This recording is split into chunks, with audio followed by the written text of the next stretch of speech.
In this video, I'm going to show you how to fix FIFA World Cup 2026 mobile tickets app not working.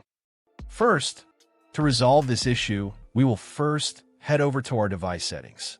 From here, scroll down and tap on General. Once you're in the General Settings tab, look for iPhone Storage option and tap on it. Over here, you can either search for the app or you can scroll down and look for it. Then tap on the app. On the next screen, you need to tap on the Offload app option. A confirmation pop-up will come up. Now tap on the Offload app option here. It'll take a bit for processing, and then a reinstall button will show up. Simply tap on it to reinstall the app. This should resolve the issue, but if it doesn't, then you need to check if the app is running an older version. Head over to App Store. From here, double tap on this search icon in the bottom right corner, and then search for the app.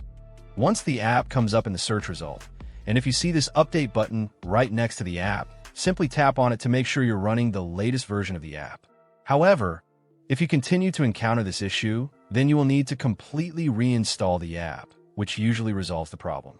Head over to this screen the way we did before, and over here, tap on the Delete App option here to uninstall the app from your device. A confirmation pop-up will come up. Now tap on the Delete option here. Once uninstalled, open up App Store and search for the app in the search bar. After the app comes up in the search result, simply click on this cloud icon to install it back onto your device. Hopefully, this resolves the issue. If it does, consider sending a super thanks to support our channel. And also don't forget to hit the subscribe button. We'll see you in the next video.